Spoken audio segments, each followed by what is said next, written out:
Hey training friends, Rick and I are here doing another mat exercise where we're going to use the mat as the start button. Now we did this in another video, but this is a little bit different. In the other activity, the mat was the start button. We put down the mat and a bowl at the same exact time, and he only got rewarded when he went to the mat, not to the bowl.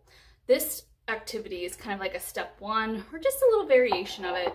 This is the treat bowl is the start button. So you put the mat down, wait for your dog to go to the mat, then put the bowl down, and then release him to the bowl, and wait for him to go back to the mat, pick the bowl up, put it back down. And that's the rotation, instead of them both being down at the same time and just going back and forth. All right, so this I'm calling treat, bowl, mat, start, button, game. Oh, mouthful, right? And there goes the camera. Sorry. Let me get this tightened up a little bit. All right. So again, I'm going to put the mat down. As soon as he goes to the mat, then I will put the bowl down. I'm going to try not to cue him, but if he can't figure that out, I will. Pull your mat. All right.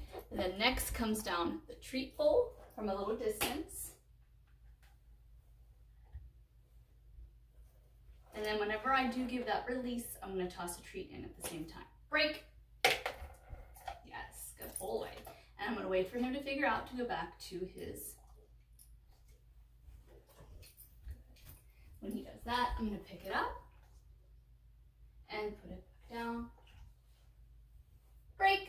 Good.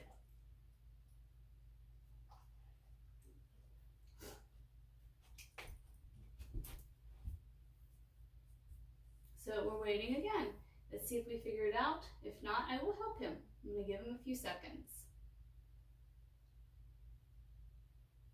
Go your mat. Mat. Good boy. You can't see that. Break. This one I gave a couple. Let's see if we figure out. Boy. And then you can start raising criteria for the mat. Does the mat have to be a sit or a down? Break. And then you can start even adding duration. How long does he have to stay on that mat before you release him? We're still in the beginning stages because we're still figuring out the game. Good job.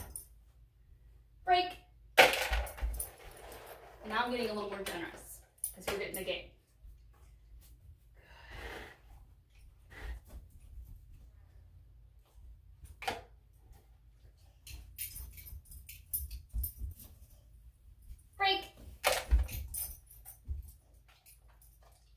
I can also add distance to myself from the bowl.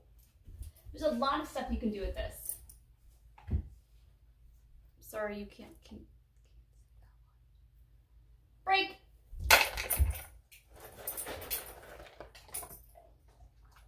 That camera has a mind of its own today. See if he figures it out. And by picking it up, it does help. So if your dog needs help, pick it up. This will be the last one, huge jackpot. Break. And that's it for today. What I'm going to do is wait for him to go back to his mat, pick up the bowl. Do one more, because I did do it wrong. Hold on, because the mat's the start button, not the bowl. So he's going to go back to his mat. Go your mat. I'm going to put the bowl down. Put it over here.